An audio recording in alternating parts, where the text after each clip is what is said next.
DDG episode 52. 52 consecutive weeks. It's kind of crazy. That's a long time. That's a year. That's a year, man. So, We've been prepping for it, or not prepping because we're not doing anything crazy. yeah. We're not that full of ourselves yet. We'll do specials for the hundreds or 200s. But yeah, that kind of went super quick how we got here, even though this year has been extremely crazy with how long this year has felt. We've definitely have had a fun time here. It's here already, and before we know it, it'll be year 2. Sorry, Paige just dropped a whole bunch of subs in the Twitch as soon as we went live, like a jerk. I love him, but he did it right at the beginning of the show. But you threw Dave off. Dave's already thrown off. So my name is Dave Hunt, and I'm joined by Michael Swick, and we are Digital Days Gaming. We are a weekly podcast that releases every week, same day, same time, Thursdays, 6 a.m. Eastern time. With some bonus stuff sprinkled in there on top. We are at over 60 pieces of unique content. I think it's like 65 or something. I don't even know the number, but it's close. It's if you include Patreon, it's above 60 for sure. So, it's been a cool year as we're getting really, really close. The next time we record will be after November 1st, and November 1st is the birthday of Digital Days Gaming. So that'll be cool. We'll have like Michael said, we'll have like a minor thing on that day, nothing crazy. But we'll definitely look forward to that for that announcement. So you can follow us on all the social medias, Twitter, Facebook, all that stuff is in the show notes. Discord, we have all of it. You can subscribe to us on Twitch, follow us on YouTube, any of those things. Review us. If you can review our show, that would be super helpful as we're getting over the year mark. Like people that are looking for new shows, they start to see consistency. They start to see over 50 episodes, and then they start reading reviews and like, hey, maybe I should give this a shot. Or maybe they should give it a chance again. So any of the things that you can do for that is always super helpful. So sharing the show, reviewing the show is the best way you can help us grow. And then if you want to support us, you can just do so at patreon.com/digitaldaysgaming, or you can just donate to us directly through PayPal. Both of those links are in the show notes. So if that's what you choose to do. And like always, most of the time we broadcast the show at twitch.tv/digitaldaysgaming on Monday nights. And you can watch us live, hang out in the chat, and mess me up like Baddest Page does when he, gifts all of his subs and throws me off because I also have alerts going on the Twitch channels, and those alerts go in my headphones. So, you fucked up. No, I want to know when it happens. So, as a streamer, when I'm playing a game, I want to know when somebody does something cool in the chat, and I don't have a whole bunch of unique setups for individual things. I have scenes set up, and there's other things I can do, but from an audio standpoint, I do like to know when somebody follows or subscribes, and so those things are all things that help us interact with the community better through Facebook, through Discord, through Twitch, all that stuff. Both of us have done a pretty terrible job over the last 14 days of streaming, but I think that we're both kind of in a little bit of a lull right now. We'll kind of talk about that a little bit of like, there's a whole bunch of stuff coming out. Like Watch Dogs is like the beginning of of going down the hill of hitting game after game after game after game. So along with as you're going down that hill, you're going to run into 2 consoles as well. So yeah, which we still need to figure out how we're going to tackle that. I took the day off work, but I'm going to have to hope Amazon delivers that day. Yeah, I just changed stores, so I don't know what I'm going to be able to do quite yet. So yeah. But all right, we're going to jump into the news. It's a little bit of a lighter news week. And like I just mentioned, it'll be a little bit of a lighter what we're planning on watching just because Michael and I are busy as we're getting ready to ramp up into the holiday season in a COVID world that seems to be getting worse every day. Yeah. I'm working crazy hours right now because another coworker went down. So It's definitely been pretty intense. Luckily, the news has been pretty light as we still prep for the new consoles coming out. It looks like Ubisoft is prepping for new consoles as well. This is cool. So Ubisoft is basically getting rid of Uplay and Uplay Club, and they're making one service called Ubisoft Connect. This will still have the same things you saw in the Uplay Club or the Ubisoft Club, where you can get special achievements to unlock gear in specific games. But the big thing with this is this will allow for cross progression and cross platform support. So you'll be making an Ubisoft account still, or I'm guessing Which you're you going to push it probably way harder. already have. Yeah, which I believe you can opt out of, but like now I wonder if this is going to be like, no, you need to opt in to play multiplayer. So cross progression means it's cross save. So your save can go from whatever platform you want because the save is being handled on Ubisoft server side. And then cross platform play, which Ubisoft has already started to do, like VR games were like their first like cross platform multiplayer experiment, and they're just moving that just general with all their games going forward. So this is huge. Obviously, the cross progression thing does require you to buy multiple copies of their games to fully take use of it.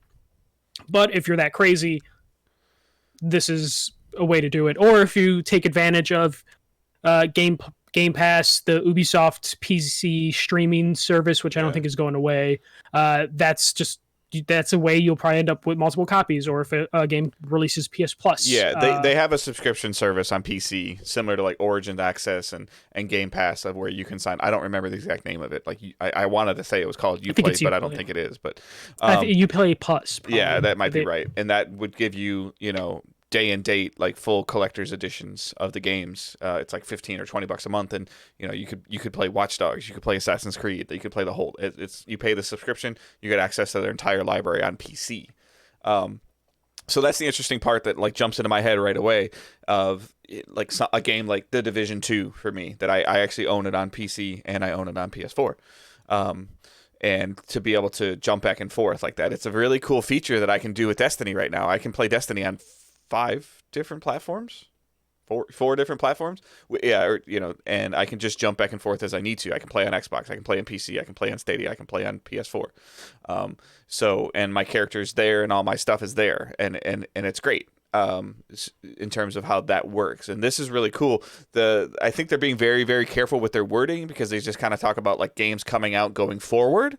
So like it doesn't look like Division 2 is going to get cross save functionality, at least right now. And I think some of that might have to do with the prior gen because we're consistently hearing about, like, even I saw today, like PUBG announces how it's going to work on next gen and it's going to have cross play. And it's like, so there's definitely something in the hardware now that's being more integrated. I think that some of the stuff was able to be figured out, like Fortnite figured it out, Activision figured it out, or made Sony let them do it. And now I think it's just being baked into the hardware now. But this also means that you have to, like you said, it's probably beneficial not to opt out of making a Ubisoft account, not to opt out of making an Activision account, because you are getting a benefit from it eventually. Like something like this that maybe down the road shows up on Game Pass. If you have a Game Pass subscription, you already bought it on PS4, and then you got a buddy that plays on Xbox. Like you can play with them now. You can bring your character over, whether it's Division 3 or Assassin's Creed Valhalla, get some kind of co-op support or anything like that. It's really cool. It's really intriguing, and it makes it interesting for me. And I know, like you've always said, they get the data that they want too. Yeah. They get you locked in their ecosystem. They get the data that they can then use and fine tune future games, and then also data they can price out advertisers. But just how it is now. So this is just another publisher getting in on this. I mean, we see EA dabbling a little bit in cross-platform stuff. The cross-save stuff Apex, is... Yeah. I don't know why more companies don't just do the cross-save thing, because that disincentivizes people. Copies of the game. Yes. Like, it incentivizes players to buy more copies. So I don't know why more companies don't just take this approach, but I think we'll start to see that just become a thing, just because it's an easy way to get people to give their information away or an email. But I also think it's a way to just benefit game sales in general. Not even cross save, like getting to the point with like cross platform play. Like if you own an Xbox and I own a PlayStation and we are friends, which we are, and that's all you own and that's all I own, and we want to play a game together. 5 years ago, we'd be like, oh, sorry. Like now it's going to be like, okay, well, let's look and see what we can play, which means that we might go buy the Call of Duty game because we can do it now. You might go buy, buy the season pass for Apex because you can do it. Like these are all like things that will still help boost sales versus you saying, "Oh, I own Call of Duty on Xbox." Like, "Oh, I have a PlayStation. I'm not going to buy it." Yeah, I'm also just thinking of just random sales that do happen. Hmm. Remember when Division was $3 Yeah, or exactly. Division 2 was like Yeah, $3?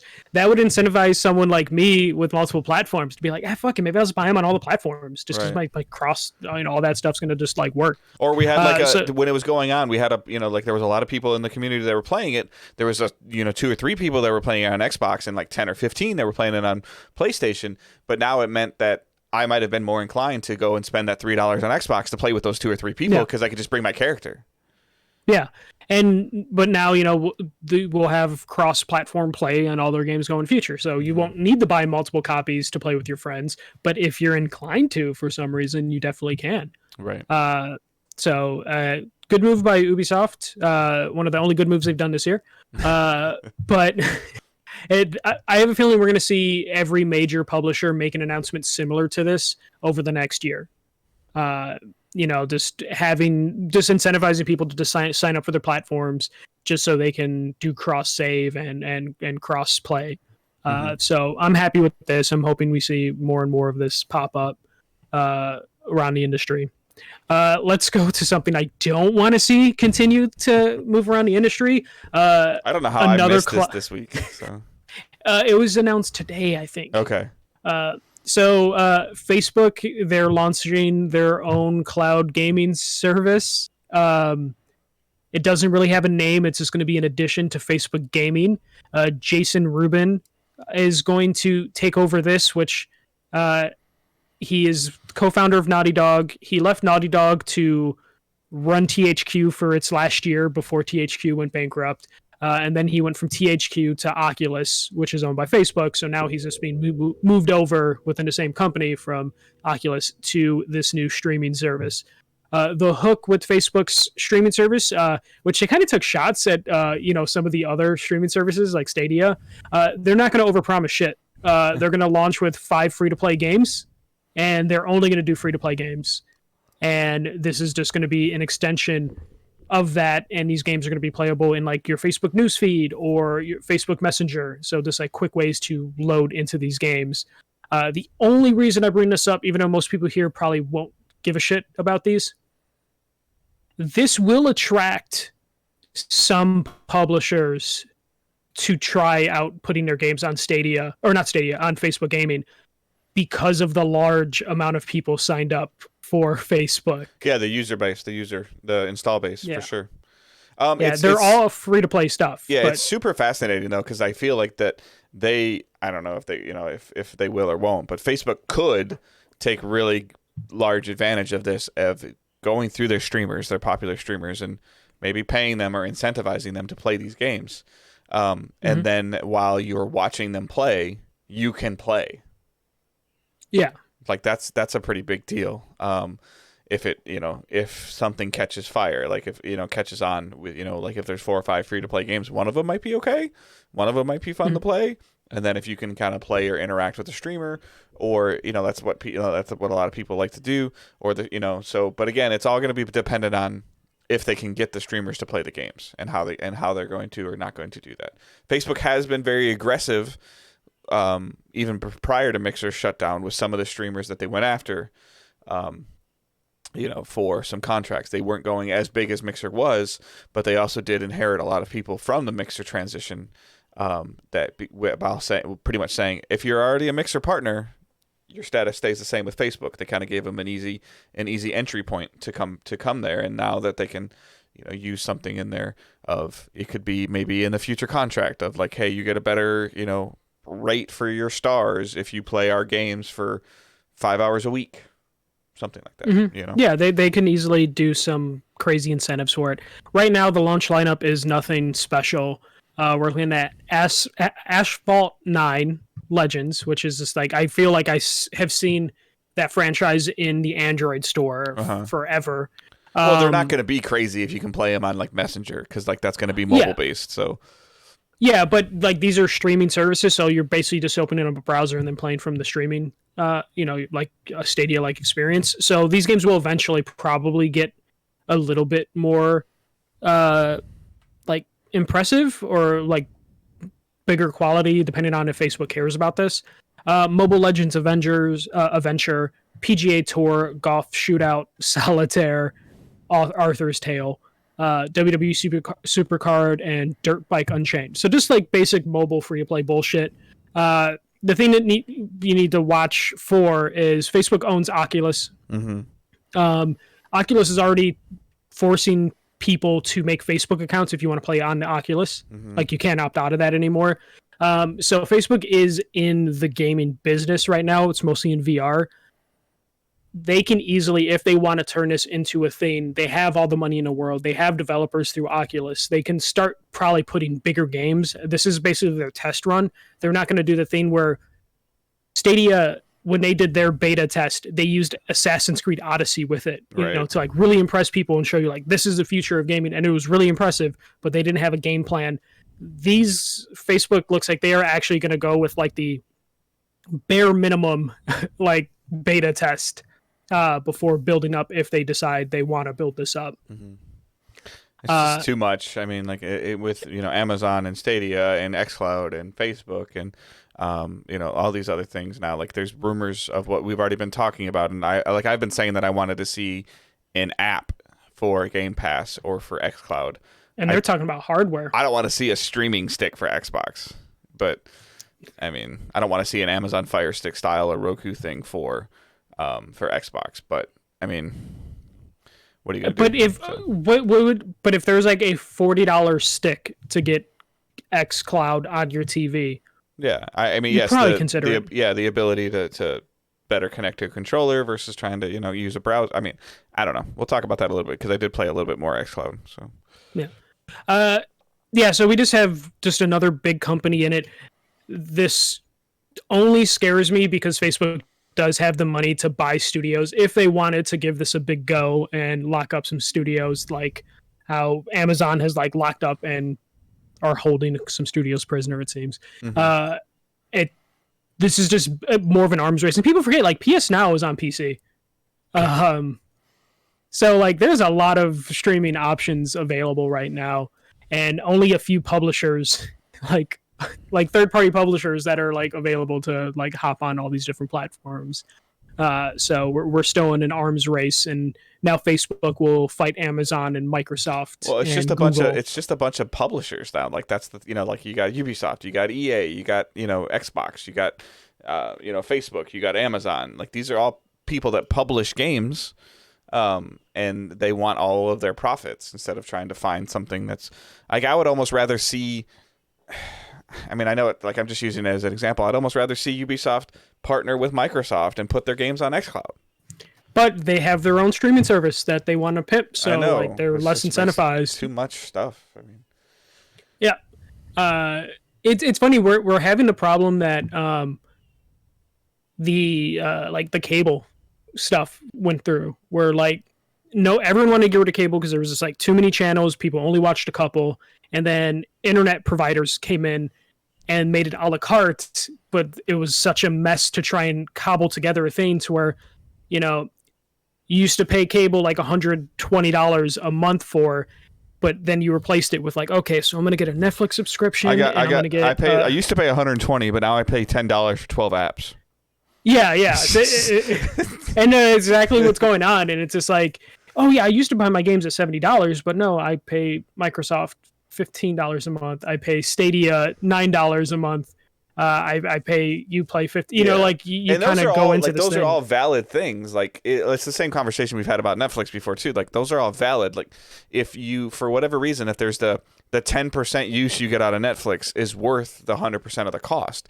The 90, everybody's like, well, if you look at 90% of what's on Netflix is trash, and it's like, yeah, but I only care about this 10%.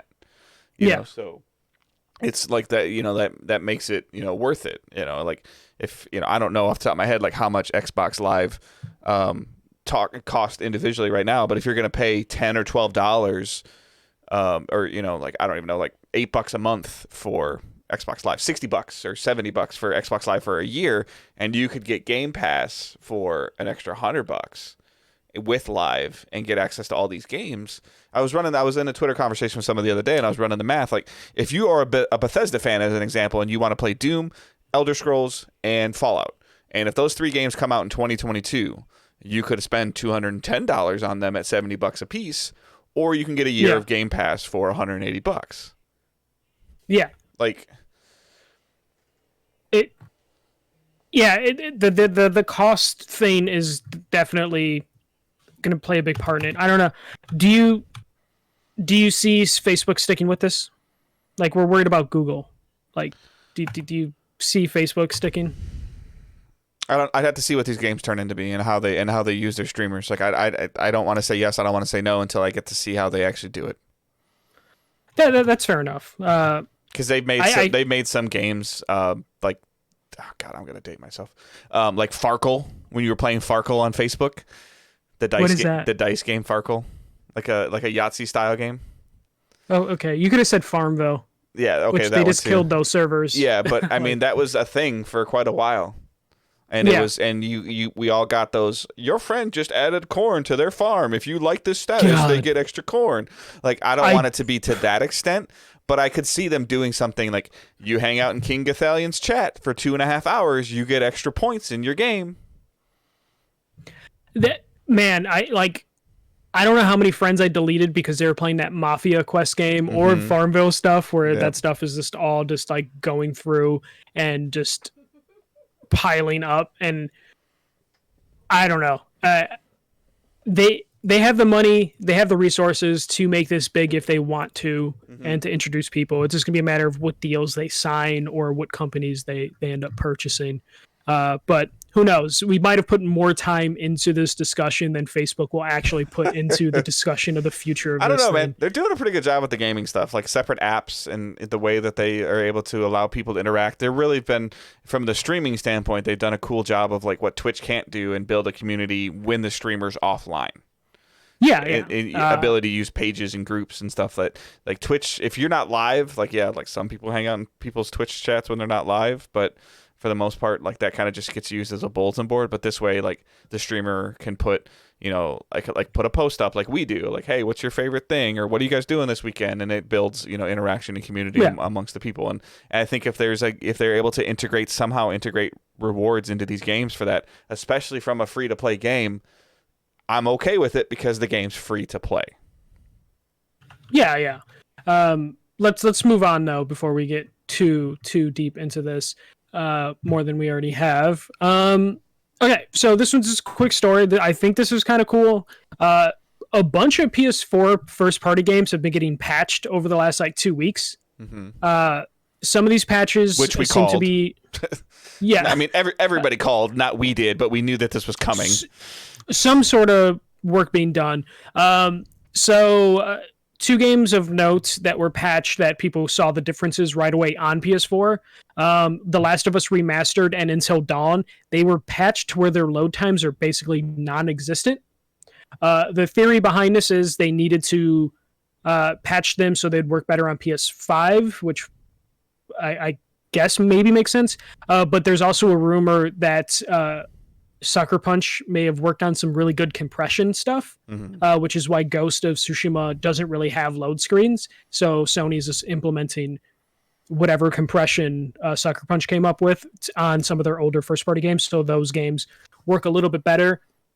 I have a weird feeling that all the games that we're seeing getting compressed and whatever, or getting these patches, are part of that instant collection that we'll see day one for PS5. So they're just making sure that that instant game collection is like fine-tuned and ready to go day one. I mean, we probably all know that there's going to be at least a 7-day PS Plus trial in your box, right? Yeah, I would assume so. Which none of us will be able to use because, No, but somebody will, and if they want to make sure that that collection runs well. Yeah, and really show, especially if you can't buy some of the games, show with your the console, value. Like, hey, you give us $60, you can play these 10 games as long as you're, for the next year. Yeah, I do think it's great though that like on the PS4 these have had improved loading times with it, which I think is like a cool little bonus for people that are still on the systems. I think it's also, like you said, it's learning. It's learning from other developers of what they've been able to successfully utilize the PS4 hardware for, learning what using some of the stuff that they're maybe learning using the PS5 hardware. with the SSD in it, and then also just maybe they knew that they could do this, but there was never a real incentive to do it. Like, why go back and patch Last of Us Remastered when the player base is lower? Okay, now we're moving it to PS5. We want it to perform well on PS5. It's worth the investment now. It's the same conversation we used to have about, is it worth it for a developer to develop a PS Pro version and a PS4 version, or is just do the PS4 version and let the Pro do whatever it does? Yeah, let the extra hardware take care of the rest. Other games that were patched, God of War 3 and then God of War 2018. I don't know how to say that. Rumored to be running at 60 frames per second on PS5. No, confirmed. Santa Monica came out and said it's running 60 frames on PS5, and then we'll have cross-save as well. Yeah. So that's good for there. I'm assuming load time. So God of War 2018, I don't know how they would handle improving load times, because I don't know if you remember, Dave, if you played God of War. Yeah. No. So not only one cut. So the game did have load screens. In between areas, they would drop Kratos into this weird walking path thing, where he would just like walk into circles when he was changing realms. Yeah. Yeah, when he was changing realms, that was like the loading screen for that. I wonder how that's handled. Right. On like PS5 sometimes too, SSD. they did a really good job, much like a lot of first-party developers do, of kind of hiding a load screen behind a dialogue scene. Yes, yeah. So like Kratos is walking to a different realm and he's having a conversation, or he's telling a story similar to the stories that he would tell when you're in the boat, which again was still loading. Maybe as you were going over the horizon, it was kind of loading the next area. Yeah. But so it's similar to when they talked about when Epic did that demo where they said, when the character has to squeeze through the wall, like that we always see all the time. So I think that that'll be interesting, because like, is Kratos gonna all of a sudden like speak 50% faster now during one of this? So other games that were patched too, Concrete Genie was patched. That came out in 2018, so that makes sense. Tearaway was patched as well, which like it's a first party game, and I was just surprised to see it patched. This might lean into future PS Plus titles. Yeah, it could be future PS Plus titles. It could be games coming to the Instant Game Collection, or it could be the game just wasn't compatible for whatever reason with the PS5, and then they told their first-party developers, like, we need to make sure all of these first-party games work without an issue, or they found an issue and then patched it through. So I guess expect over the next like couple weeks to see some like maybe larger titles or like first-party titles to like get some sort of small patch as they like do stuff. To prep for the launch, but it's definitely something to keep an eye on, especially in the case of the Last of Us Remastered and Until Dawn, where it just kind of just removes loading screens, or it cuts them down to 14 seconds. Were you ever like? I mean, now that we look at it, like, did it ever bother you, the load times on Last of Us or God of War? Well, so God of War, God of War did the Assassin's Creed thing where they just load you into areas and you just kind of kill time, but at least there's something to do in God of War because they're giving you dialogue. The only thing I remember from Last of Us has always been like the start screen, like when you're first starting the game up. But I don't remember like any of the load times being like, I mean, like annoying. I guess when you die, you have to load back in. So maybe that would help. But I usually play The Last of Us on like easy or medium difficulty, so I didn't really die too much. Yeah. So I wasn't too frustrated. But any sort of improvement for load screens, because I get annoyed at load screens, but it's usually that initial load. That is the more annoying and problematic one. Okay. Continuing with PS5, the last two things are all PS5 related because Microsoft is kind of fanboy. Microsoft's kind of gone into like their. Although they did just show the whole UI today, so. Yeah, unedited UI. Yeah. So they're not doing anything flashy because they've done everything that I think you could do. They put the console in people's hands and let the people talk about it. So, and speaking of which, PS5 is now in the hands of media and influencers. So we will start to see. So apparently, unboxing videos are embargoed for this week. So we'll by the time I think this is out, the unboxing videos will be out for pretty much everybody. I think all they were able to show was the tissue paper and the outer box last week. So we're going to start seeing stuff. So hopefully we'll get some in-depth video. I don't know if Digital Foundry got one. I hope Digital Foundry got one because I want to see what they think of some of this hardware. But that is whatever. The last news story, which hit today, Destruction All Stars has been delayed to 2021, and it is now a PS Plus game that will be out in February. Those that pre-ordered this digitally or at retail will be refunded. And this was the game I think we were worried about as a launch game, just because it was like a $70 game that we kind of thought would be a lot less. But let's just have some fun. Dave, theorize why they did this. Because nobody's pre-ordering it. That's I'm guessing. The people don't. The perception is it's not a $70 launch title. Yeah. So. It's I think not good. No. So I don't think that.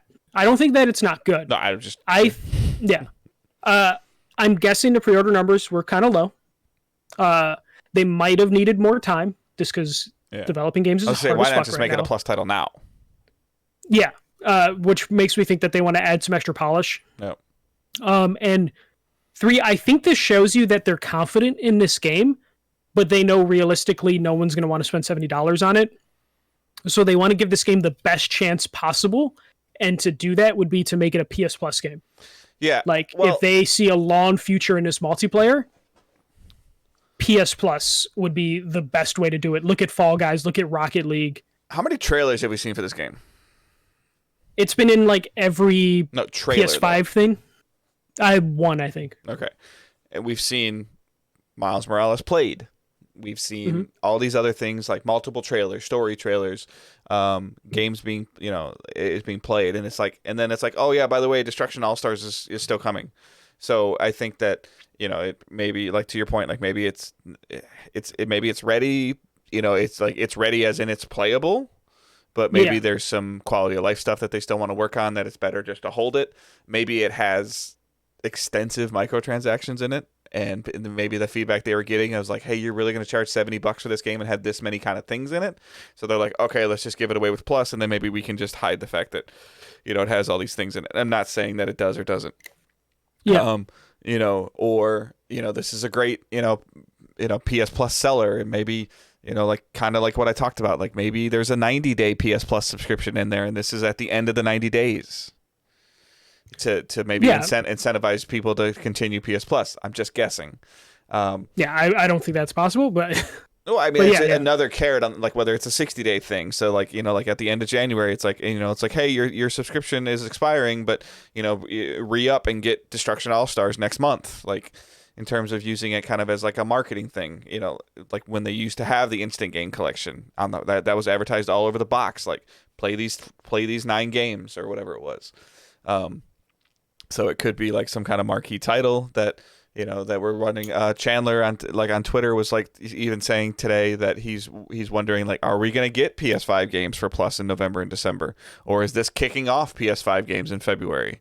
Is this all part of their program? I hope not. So I hope not. I hope we're getting something, even if it's some of the older games. Yeah, because we had Resogun at the launch of PS4. Yeah, but we saw that in trailers. Plus, so. Yeah, I guess the PS Plus thing for November is going to be the instant game collection. Yeah. So they can get away with November, but I think they need something December, January for people. Even though they don't have to if they're going to be 20 games, day one for Plus. But we don't have those indie games right now. Like we don't have Resogun. We don't have. I was surprised Bugsnax wasn't. Yeah. What was the game at launch on PS4? Contrast. Contrast. Yeah. Like there's not these cool because they're not super. In tandem with indies right now. I think indies have kind of actually leveled off in general or have moved over to Switch. Switch and Game Pass. Yeah, so I mean they don't have that relationship to where they can use the PS Plus games to to help with that. So it's interesting. Like at first when I first saw the story, it was posted in our Discord, and I was like, I missed that it was delayed. And I was like, wait, you're telling us it's going to be free in February. You just shot all your sales in the foot. I'm like, oh, it's delayed. It's like, so it is weird to delay, like to announce a delay, like essentially like 14 or whatever it is, 20 days before console launch. They probably looked at the pre-order numbers and realized it wasn't going to affect too many people, and those people will be refunded anyways. Yeah. So I'm wondering if this game was ever really planned for launch at this point, because to your point, there have been no gameplay trailers or anything extensive for this game. The communication is weird though, because like we found out like 2 weeks ago that Bugsnax is going to be a launch title, but they didn't talk about that being a launch title when they announced here's our launch lineup, and I'm like, what is going on? Everything is like coming in hot. But what gives me confidence is the PS5s are at least in hands of medium publishers now, so it's not coming in as hot as we were thinking. But Bugsnax is being developed exclusively for PlayStation, I believe, right? And PC, yeah. Okay. But I don't get why you wouldn't list something like that, as you took the time to list Destruction All-Stars as a launch title. So, but not to list Bugsnax as a launch title. You knew when it was coming out. Like, Sony knew when it was coming out. It is a really small team, so I can see maybe them just still trying to work out the finer details of it. But I don't know. I actually, when I saw this delay for this, I thought maybe it was a sign that PlayStation is a little bit more confident in this game than I really thought they were just going to let this game come out and die. Oh, it had Rocket Arena written all over it to me. Yeah, and that was my fear. But the fact that they're like, hey, you know what? We've never announced a PS Plus game this far in advance. We're announcing it. We're putting it on the map. You know, like this is going to be our tent pole for February. Yeah, I mean, the last time something like this bit them was Drive Club.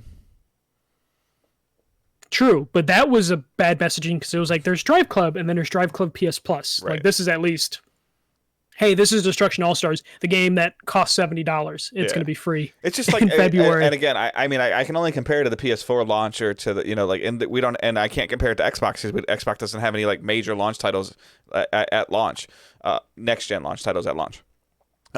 But like again, going back to like Killzone, Shadowfall, and Infamous Second Son, and Resogun, like they were showing the game, they were showing trailers, there was launch trailers. Like we're coming out a week before the consoles were coming out. You knew what was coming, and so this one, the more I thought about it today, I'm like, well, we really haven't seen anything. Like we just know it's like a destruction derby type game. That's all we really knew. So. Yeah, but we'll hopefully now see a bunch of stuff in December, January, leading up to this, because this was going to get lost in the shuffle. Like this absolutely was going to get lost. Like everyone is picking up Miles Morales or Demon Souls. Yeah, and I think even like Sackboy would have outsold it. Yeah, Sackboy would have outsold it, and Sackboy will probably sell more on PS4 just because there's more PS4s out there right now. So I don't think we'll ever. By the way, I don't think we'll ever hear that. Like what you just said. I think we'll hear Sackboy sold X copies.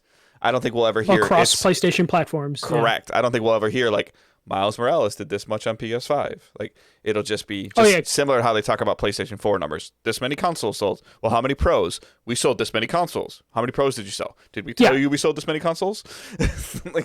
Well, and that's a smart business because they don't want to make their new console seem less exciting. And it was a concern that we talked about, like with Ratchet and Clank, like if it if it's going to be exclusive to PS5, or I'll be interested to see Demon Souls numbers.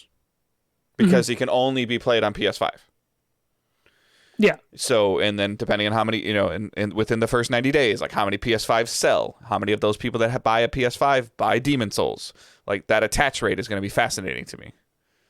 Oh yeah, that attach rate is going to be. How hard will that community come out for Demon Souls? Right. Like, because it is a big community, but is it a $400 console seller?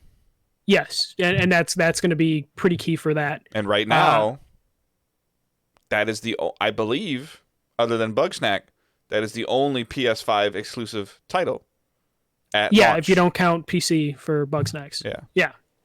Well, it's going to be like Miles Morales has the opportunity to do Nintendo-like attach rates. Mm-hmm. Like remember the Zelda attach rate was like... Yep. 66%, or it was like some like 2/3 on the Wii. It was like absurd. Or, and the Wii, the Wii U. The Wii U and the Switch. Yeah. To where Miles Morales is the game to get, regardless of if you don't think it's a full game or not. Like it is the game to get for the PS5, and I think a majority of the user base is going to end up picking that up. And then Insomniac has to be working on Spider-Man 2 at this point in time. Oh, yeah, no, Insomniac might as well just change their name to Spider-Man Developers. Right. Like, this is what they're going to be doing with the occasional Ratchet and Clank game coming out in between.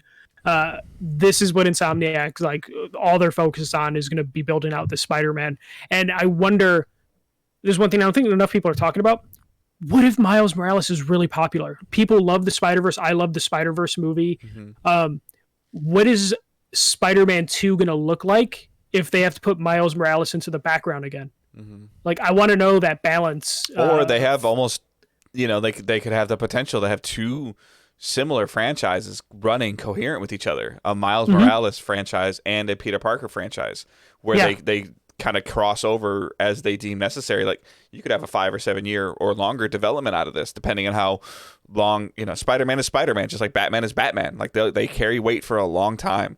And if they can coherently run and interweave these into each other and do it well, you could have Uncharted type storytelling for 10 years, however long. Like, Uncharted you do the full game experience for Spider-Man proper, and then the smaller stories for Miles Morales. Like, they could do that. They could turn this into an annual franchise if they want. It'd probably be successful for a couple years. Well, if they did before people burn out. If they did the numbered Spider-Man and then Spider-Man Miles Morales : something, and then so you have Spider-Man Miles Morales, you have Spider-Man 2, you have Spider-Man Miles Morales : something, you have Spider-Man 3, you have Spider-Man Miles Morales : something, where they're doing the 14 to 16 or 14 to 20 hour Spider-Man adventure, and then the 6 to 9 hour Miles Morales adventure every other year. Yeah, like, I think you could, and then you can build storytelling around, and then they pass the torch, and then you retire Peter Parker, and they can. There's I can't wait to see what they do. Carry Nathan Drake level storytelling. Yes, with a way broader appeal in terms of sales. All right, that's it. That's all I had for news. Pretty light week until we get into the craziness in less than 3 weeks away. By the time this episode is out on podcast feeds, we'll be 2 weeks away. Right. I believe. That sounds about right. Yeah, it's close. Yeah. Because it'll be out like on the 29th and they come out, on close. The 12th. Yeah. Yeah. All right. So what we're playing and watching. So for me, it's pretty short, but I am actually. So one of the things I just remembered too. I got to play more Immortals: Fenyx Rising. Significantly amount more time. I think I got to play like 4 or 5 hours. I got to play from the beginning. The first 15 minutes of gameplay is up on our YouTube channel. If you want to check that out, there's no commentary on it. It's just literally the first 15 minutes of the story.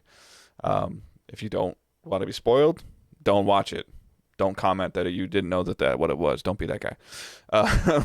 But it brought up some conversations before, like I've even mentioned before. But like, this is 100% inspired by Breath of the Wild, like 100%. This is Greek Zelda, and at this point in time, I'm kind of for it. The first thing that I want to say is this game is significantly bigger than I was thinking it was. I even said in like the first time I played it, I thought that this felt like a 10 to 15 hour story game, and now I've played it for 6 to 8 hours, and I don't really think I've kind of scratched the surface of it. But is it like that Ubisoft style long game? Or does it feel like it's getting away from that? You know what I mean? That Ubisoft blueprint. Yes and no, because it's similar to Zelda and similar to how these other things have gone, where like you have different. I believe that there's 7 different areas in the Greek mythology where you are, and you unlock the areas by progressing in them, and each of those areas has a god that you need to help. That's part of the story. So it's almost like, I don't want to compare it to this because I liked it and I hated it, but it's kind of like it feels a little similar to Far Cry 5's campaign, where you were kind of clearing out the 2 brothers and the sister to get to Joseph Sneed. But each area kind of had the north, the southeast, the southwest, each had their own what I called, like, even in the review I wrote, like a mini kind of campaign where it had like the character development. And the little bit that I was playing is that you were trying to help free a god, and you were fighting through certain things and developing through puzzles and managing through that stuff. I was really enjoying what I was playing. I think that this game is coming out at an awful time to be really. releasing December it. Isn't that bad, but on the heels of Cyberpunk, Watch Dogs, Call of Duty, Assassin's Creed, Spider-Man, Demon Souls, like, these games are taking up people's time. I think it may sell well a month after launch. Like it might sell well like post Christmas. It doesn't have the Mhm. like the box art looks cool but I don't think it doesn't have the grab me off the shelf for my kid to play for Christmas a feel to it right now because it's a new IP. Mhm. Um, I love that it's a new IP. I've talked about that before. That I just I love to see developers make new IPs and not keep building on what they have already. Um, but at the same time they just put a new name on something and you can glide like you did in Zelda Breath of the Wild. There's no weapon diminishment. There's you can pay to progress faster in this game. Like there's microtransactions and there's also ways to earn in-game currencies. There's customization. So nothing I played the second session was new, or I mean there was new story stuff, but nothing was like there was no new game mechanic introduced. I still haven't had a chance to do like a quote like a dungeon boss, or I fought some bosses before like during like progressing through a quest, but I'd be wondering if there is like a boss that I fight to progress the story farther, and I haven't seen Mhm. if that would have any different kind of game mechanics. If that doesn't, because that's to me that's where Zelda always shined. Like Zelda always has and does have really cool in-game moments of like as you're progressing through, but some of the most fun you have in Zelda is the figuring out the boss's pattern, and then trying to progress through there. So um, there's like I said, there's the first 15 minutes of gameplay on YouTube. I'm planning on hopefully if I get some time doing another video. I did get like a character boost that I could use in the game that I could was able to upgrade a lot of stuff, and it does have that open world feel of where you're going to be kind of walking around picking up materials, using those materials to make yourself stronger. And if you make yourself stronger, you can go through enemies faster. I don't see a level system, but I definitely see an increase your damage system to where I feel like you'd be at a certain point in time, you kind of running amok through the game and just dominating, depending on how diligent. There are those people that play those open world games that go around and collect every little thing and power themselves up, and then they go fight the first boss and they walk up to him and they flick him. Mhm. So I don't have a good time playing games like that. I kind of almost like to have that little bit of a challenge. So I'll be curious to how they handle that. And it might stop you from, they keep saying it's an open world game that you can go to any region you want. So, but then I have a hard time. How do you tell the correct story with that?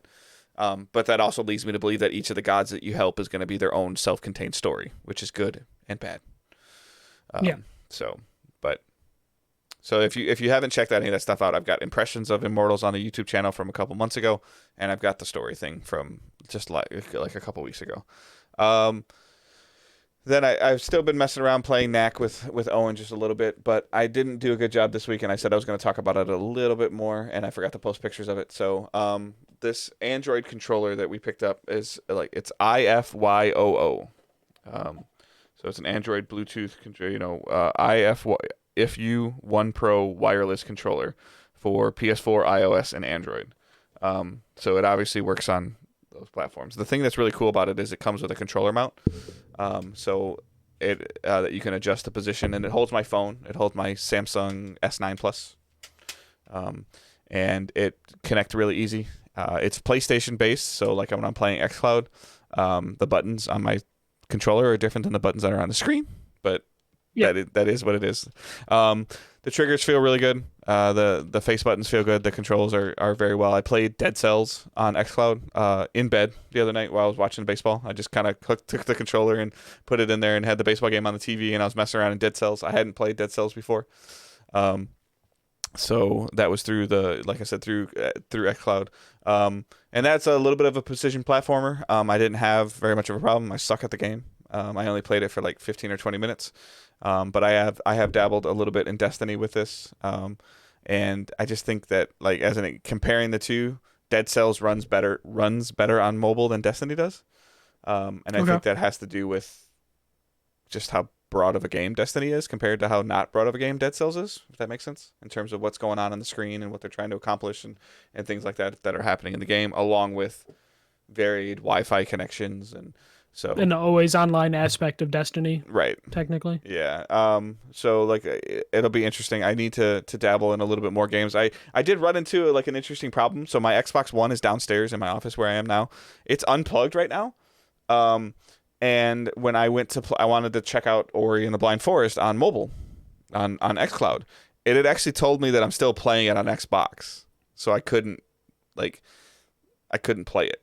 So That's a weird yeah, thing. so I don't know if like it's because I wouldn't like I would like I felt like my Xbox One always kind of just immediately goes into rest resume mode, even like Hmm. when I say turn off console, like if I don't quit the game. I don't know if that has to do with like it's still. I haven't tried again, and I should probably try again now because I haven't tried again for a couple days. But um, the reason why my Xbox is unplugged is because I was trying to use my Xbox controller to play Immortals through my remote connection, and it kept connecting to my Xbox Hmm. because I use the same controller for my PC and for my Xbox. Usually it's not a problem when the Xbox was upstairs, but I brought it down here because I was dumb and I wanted to stream from the Xbox when I forgot I could just stream from my gaming PC on Xbox games. Yeah. Um, so that for the most part, that's it for playing for me. We watched a little bit of the World Series. I watched the Lions win a game, and Todd Gurley being the 2020 meme of him not trying to score but still scores. I don't know if you saw those highlights where he tried to not fall into I the just end know it zone. involved the Falcons, Yeah. so it made He sense. tried not to fall in the end zone and he still fell in the end zone. Yeah. So, but yeah, for the most part, like just kind of relaxing a little bit at the same time. I mean, I'm in the middle of changing locations at work, so my commute's getting a little bit longer, but it's just been a little bit more tired as things that are going on and just getting ready. I mean, for me, it's Watch Dogs is coming up and Destiny 2 Beyond Light's coming up. The new consoles are coming up, so there's definitely some stuff that I want to play and get ready for, as well as figure out how I'm going to afford all of it. Mhm. So, Yeah. but that's Okay, it. so for me, pretty light. The only game of note that I've been playing, because again, I don't want to just reiterate like my go-to games when I'm tired from work of like Fall Guys, Tony Hawk, Overwatch. So the one new game I'm playing is I picked up Hades Oh, on the Switch. nice. Hades is from Supergiant Games, the makers of Bastion and Transistor. This was in early access, I think, since 2018, and it officially had its release in September last month on PC and on Switch. So I decided to pick it up on Switch because it's a like isometric top-down roguelike dungeon crawler. And it felt like a good idea for a Switch game, just in handheld mode. This is how I play the Switch most of the time. So this game, because it's a roguelike, every time you die, you restart. And the gameplay for this game has just been really fun and addicting. Yeah, I've And heard really, really good things about this. it's really good. Like the writing is good. The art is fantastic. It's been a Twitter thirst trap for the last like month or so, as people are just like super attracted to all the characters because characters are super attractive. And it's just really fun gameplay mechanics that are addicting, which a roguelike needs. And I love the story. For some reason, I think it's probably because Sarah's been playing Assassin's Creed Odyssey. I've been on like a Greek mythology kick lately. So this fit in perfectly. You play the son of Hades, who's been granted access to Olympus, but in order to do that, he needs to get out of Hades. Out of the underworld. So that is like the core mechanic. Is like your father Hades is like, you're not going to make it out of here. You're just going to keep dying. Every time you die, you're just going to end up right back in front of me. And that is like the loop where you're trying to get as far as you can. You die. You end up right back in front of your dad. And he just talks shit to you, and then you learn a little bit about the story, talking into all the other different gods that are also Which in is the underworld. very common for roguelikes. Oh, you're back again. Nice job. Yeah, but this one at least there's a little bit better writing in this. It's a little deeper than most roguelikes, where they just give you like one-liners. There's at least a little bit more going with the story here. All the other gods that are on Olympus, they basically send you messages to kind of encourage you to like make it up. So they will drop abilities down to you. You lose those abilities, but you do gain XP and you get keys to unlock different weapons for your other runs. So there's incentive, and each time you die, you do feel like you're getting a little bit better based on like how many keys you unlock to unlock a new weapon, or how many points you got to increase your dash or your special attack. So every time I die, I'm not getting annoyed, which is difficult for roguelikes. I feel like I'm improving, and each time I do play, I get a little bit further than I did last time. Um, and I'm not quite willing to jump into the God mode because they do have an accessibility God mode that makes the game pretty easy for you to play if you just care about the story. So haven't got to the point where I want to click that button yet, but I like that option is there for me. If I do get like annoyed that I keep dying. So I'm really happy with that.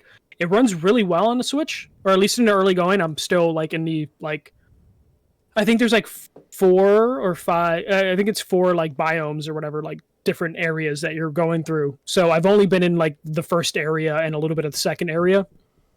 And it runs pretty well. I don't know if the other areas get more advanced, and I'm going to start seeing the usual thing that you see with Switch games, where they run a little bad.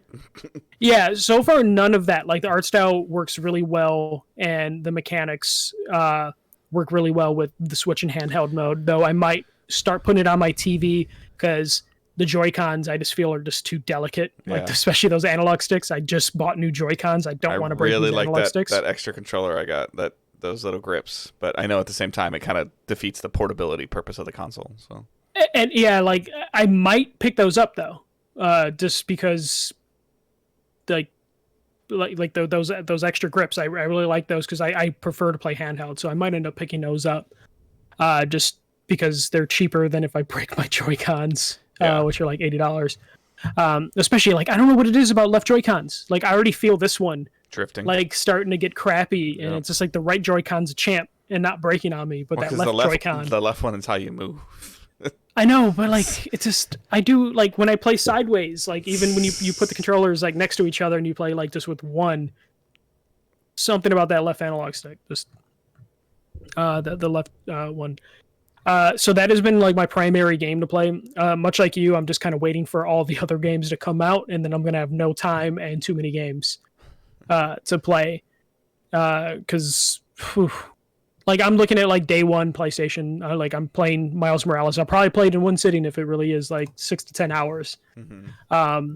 And then I'm just like trying to, I don't know about you, Dave, you have a little bit more space to work with, but I'm like already looking of just like, okay, now that we know what the PS5 size is and it's been in people's hands so I can see pictures of it, trying to figure out how I'm going to set up this PS5 in like my living room and my desk area, and going back and forth between them. It better be super quiet because I have a feeling I'm going to have to put the PS5 like right here on my desk next to my microphone for me to play. So hopefully it is actually as quiet as they say. Because I don't even know if it's going to fit on my like little entertainment stand. Because like under my entertainment stand, I have like the shelf that I use for the games. I don't know if it's going to actually fit there unless I like take some stuff apart so I can give it ample space to actually like rest there, because it's not going vertical. Like I have no space for it vertically.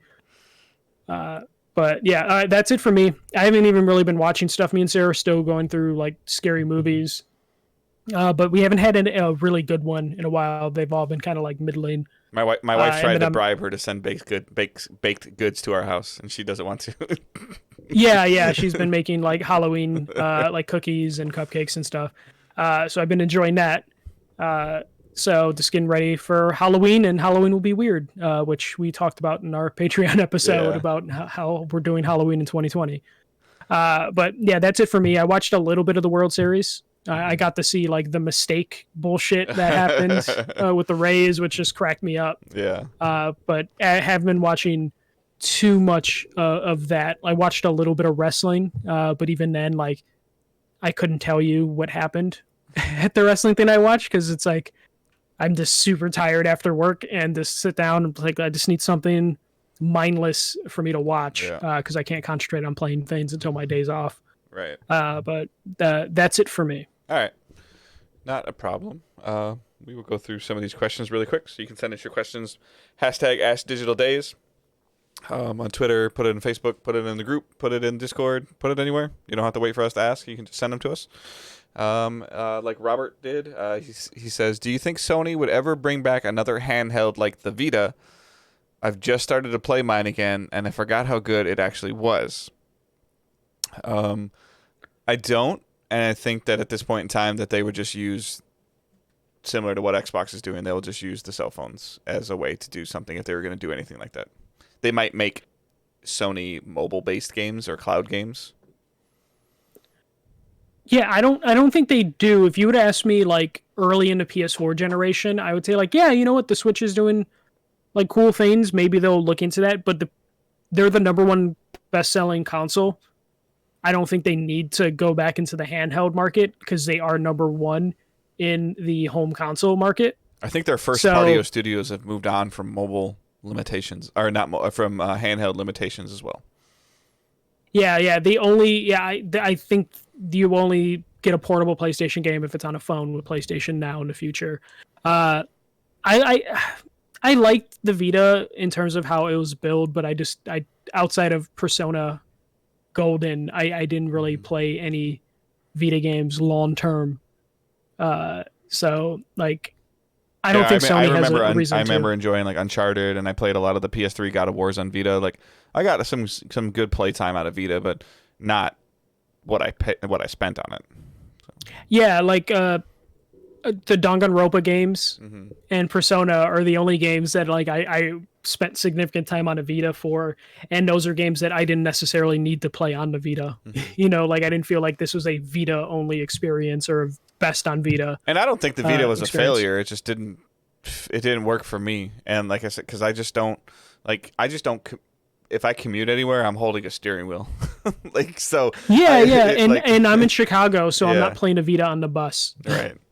So it's just like I enjoyed the Switch. The most significant time that I've spent with the Switch since I bought it was when I was in a car for 20 hours, not driving all 20 hours. So Yeah, I don't see an incentive for Sony to go back into the mobile market or the portable handheld market, especially Switch is already dominating that, and Sony's dominating the home console. They have no reason to go for Switch's money. Yeah. You know, not at all. all right, Savage writes. I think he just put this in our Twitch chat tonight.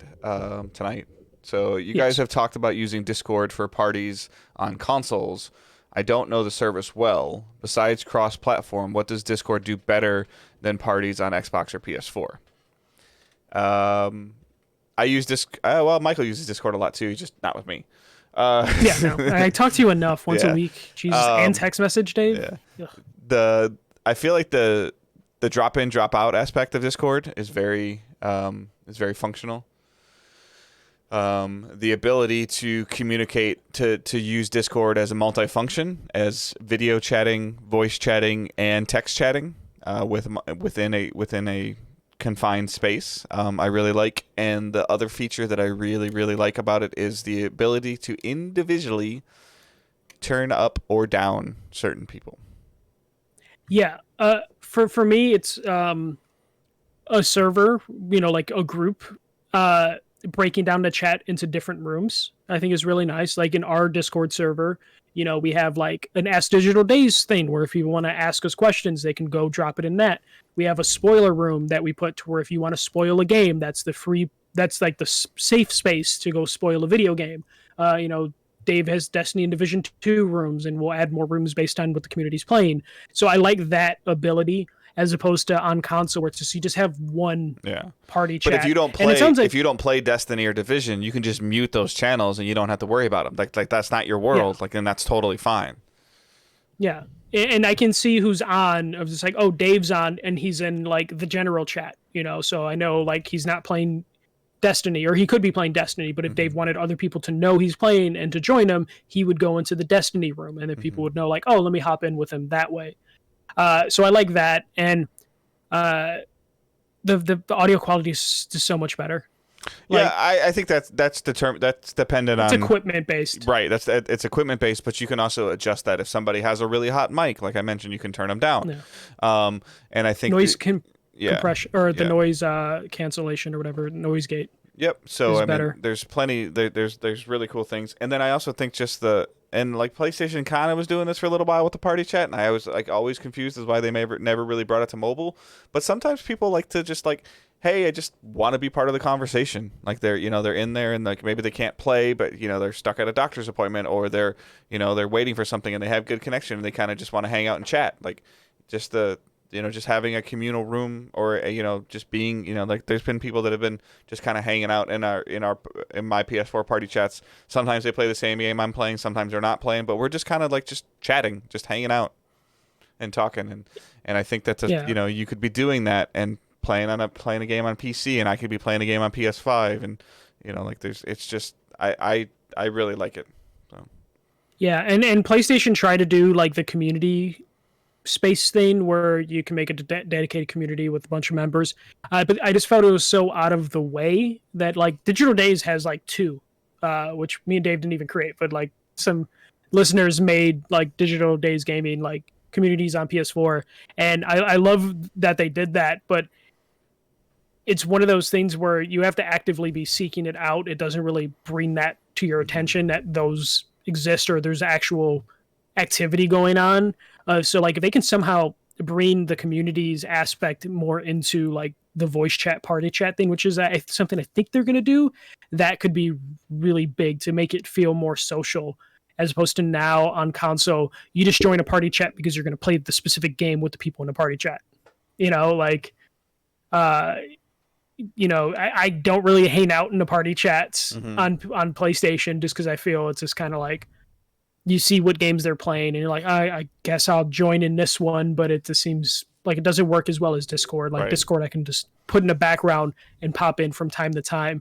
On PlayStation, I need to like actively pop into chat, and then I just have to. I'm in it. It is just there taking up time or taking up like audio space. So they need to find better ways to integrate it, even if it's like integrating it with the phone, so I can always keep up with my community Mm-hmm. and keep up with my party chat. That would be something I would look for that Discord currently does. All right. Matt writes, can we make Michael's game or sandwich a regular feature? Pick one indie title a week. I kind of want to do this. Like I think me and Dave joked about this a couple of times. Except indie games keep raising up prices. Like they're starting to become like $24. So I would have to like find some bad indie games that I know are going to be bad. But maybe I could do this. Maybe for November, I will pick an indie game a week and tell you if it's worth a sandwich or not. Because I kind of like this idea, especially me and Dave have been talking about how we want to handle reviews and we just want to do something a little bit more different than arbitrary scores. Not that I'm saying the official Digital Days Gaming is going to be sandwich or indie game, but just something different than just slapping an arbitrary number Right. on a game. Dave, would you get on sandwich or indie game? Yeah, I could. I mean, in terms of just like the time invested, I think there's enough things in there, like um, even with something like Game Pass or Origins Access or something like that, that I could have access to a bunch of games or seeing, like you've talked about before, like you'll check out if a game's on Game Pass before you buy it on Switch. Yep. So like it could be one of those things. But yeah, I mean, like Michael mentioned, like figuring out a way to balance or perceive our ability of what we think of a game or don't think of a game versus just saying it's a 4, it's a 2, it's a 1.5, like is hard, and I don't feel like it's as relevant as it used to be. Yeah, no, like the number system or letter grade, all that stuff just seems kind of arbitrary, especially where just like an audio uh podcast or website, whatever you want to say. So trying to find new ways to like talk about games. This could be a fun way to talk about some smaller games as we try and figure out how we want to handle big games. Yeah. But we definitely want to hear from the community in terms of like, How important is do the you score get, to you? yeah, how important is a score to you? Would you rather just hear me and Dave talk about a game as we're playing it, or do you need like a definitive answer on a game? And if you need that, do you need a number Yeah. attached to that to know about? like if you should play it. Part of what sparked a little bit of this conversation too was me jokingly saying I was going to give you like a time limit on Assassin's Creed Valhalla before you could play Cyberpunk, and then Branham in Discord goes, well, you haven't, like, how can you give Michael a thing if you didn't give Warlords a score? And that's where the perception of like, well, he hasn't reviewed Warlords, like Warlords of New York Divisions 2's expansion. Like, I think for the most part during the month of March, you guys got whether you should or shouldn't play Warlords in New York for me. Just based on conversating and talking and what we were talking about, what I liked and what I didn't like. And if those things appeal to you, then you play it. If they don't appeal to you, then you don't play it. But if, like we've always talked about, like, you just ragged on the game. You just said 3 negatives and 1 positive, but you gave it an 8.5. So what do you really think? Like, I just told you what I think. Yeah. Like what we want to know from like listeners is like, what do you want to hear from like an audio review for a game? Like what things do you want us to hit when we're talking about a game or reviewing a game or giving our opinion on a game? Because I'm not like we've came from structure before. Like, I'm not a big person that likes to talk about graphics or how, like, I could just like the game looks cool. Like every kind of game, Paper Mario Origami looks great. Uncharted 4 looks great. Does Uncharted look better than Paper Mario? Technically, on a technical aspect, yeah. Does it look better than Paper Mario? No. Yeah. Well, and for me, like when it comes to like graphics and stuff like that, the only time I ever really bring it up is if it's bad. Right. Like if it messes up the. Same with performance. We don't talk about performance unless it doesn't perform well. Yeah. I think it's implied if I've been playing the game and I don't talk about a performance issue that I didn't have a performance issue. I don't really feel like I should have to say that the performance of the game ran at a locked 60 frames at 1080p with no screen tearing. I don't even really know what screen tearing is. Oh, I do, but I don't bother. There's people that, especially for an audio review, video reviews, when they like look at the screen tearing and they can point to it, and it's like that's way better. But it's like, me and Dave are probably going to buy MLB The Show when that comes out in like February or March. Do you really care or want to hear in depth of how beautiful that game looks when you already know what that game's going to look? Like there's only so much they can do for the baseball game, and it's going to look good. You can already picture in your head what MLB The Show is going to be look like. It's like, did anybody think Last of Us was going to have a bad story? Or did anyone think Last of Us was going to look bad? Right. Like, do you really need a full breakdown in a review of like, this game looks good and 1,000 reasons why this game looks good? Miles Morales' ability to swing through New York isn't as good as Peter Parker's. Yeah. Like what do you guys need to hear? What do you guys prefer to hear when you listen to reviews? Yeah. We definitely are trying to evolve that. We're 1 year in and we're still looking at our review system, but we just want to keep growing and changing and adapting. So we'll get off that one. Yeah. All right. So Stefan writes, what country would you love to visit when all this shit is over that you have never been to before? And is that decision being made because of any game? I mean, for me, it's half my wife and also half a little bit where I was like some of my heritage on my mom's side of the family's from, but it would be like Europe, Ireland, London, like.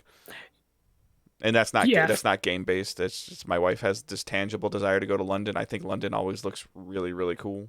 And I have family in Europe or in Ireland. I don't know which Ireland, but Ireland.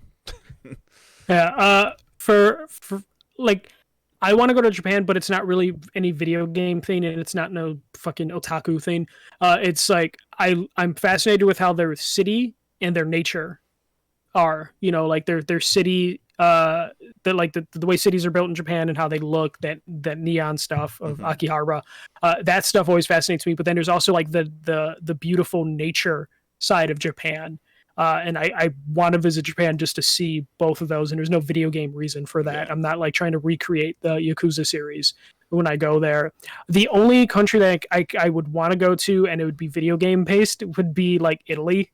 For like all the time I spent in the Assassin's Creed games, the Ezio games, I would love to go to Italy just to like walk around that, because they did such a good job of like making Italy, even though Italy's obviously changed a long time from when they modeled Italy as. But that would be the only like video game place I would want to visit, or place I would want to visit because of a video game would be like Italy. So yeah, there are other countries like I want to go to Canada, but that's boring because it's just like safe United States, Yeah, friendly United I'm States. super intrigued by like the compactness of the cities, which is like of cities even in the U.S., which is like one of the reasons I love going to like San Francisco because that city is like 7 miles by 7 miles, and Mhm. then growing up in Metro Detroit, like Detroit City, like the amount of space that Detroit takes up is ridiculous in terms of how Yeah, big the city is compared to like how small San Francisco is and how compact LA is in terms of their like the neighborhoods that they build. And then same thing with like New York, like going to Manhattan is like really cool. You walk up 3 blocks and you pass like some really cool stuff during those 3 blocks. You walk up 3 blocks in Detroit, you could pass nothing. You could yeah, pass terrible ghetto. You could pass multiple stadiums. You could pass multiple restaurants. The diversity is so different just because of how expansion how big the city is versus San Francisco, where I'm always just like looking at the buildings or the cable cars and the just the compactness of the city is always so yeah. How cool. they like So yeah. I could see that. yeah, Yeah. So for you, it's like Ireland and some random cities, and then for me, it's Japan yeah. and Italy. Like I think that I would love to like go to like if you really like Dubai, like I think would be cool. So Yeah, yeah. That would be cool. um all right, so those are the questions. Spotlight for me is like the Immortals video that's on YouTube. Please check it out if you have time. That's the biggest thing. Do you have a spotlight? No, just keep voting. Keep Mm-hmm. voting. Only a couple, like 2 more weeks and 2 more weeks. like a If week. early voting. I know lines are long, Yeah. but definitely do that if you can. And then social media stuff, like we mentioned, the main account is at Digital Days Pod. Michael's is at the first MJC 1ST. Mine is at Good Dave Hunt. Facebook group and Discord that we just mentioned are in the show notes, so you can check those out. You can join those. If for some reason those links aren't working, please let me know. However, there are multiple ways for you to reach out to me. Even you can just email me, Dave at digitaldaysgaming.com. And then our Patreon. So patreon.com/digitaldaysgaming, where, dollar tip jar helps support the publishing of the show every month. Discord access, $3 is the Discord access, where you get access to a private channel within our Discord. Something else that Discord has as a feature. The $5 one is 24-hour early access to the two numbered shows, so you get the show on Wednesday morning instead of Thursday morning. And then $7 is you get the monthly bonus episode, which we just recorded for October. So that's a Halloween themed episode where we talk about our Halloween stuff, memories, and things that we've done. So we've done like Halloween, we've done food, we've done E3 memories, we've done origin stories, we've done retail, a little bit of retail stories. I think I'm missing one in there somewhere. But there's a handful of stuff. We've got some stuff planned for November and December. And then just be sure to check out Facebook group, Twitter, Discord for our announcement on, I believe it's Sunday. So yeah, Sunday, November 1st. We'll have an announcement for our 1 year anniversary. Again, nothing that you have to like. I'm not going to tell you like what time it's going to be whenever I remember to post it. It's pretty much Yeah, what's it's going to not happen. that serious. Yeah, so it's just something cool, something a few of you people have been asking for, a few of the listeners and viewers have been asking for, but nothing ridiculous. So please just relax. Please don't expect anything crazy.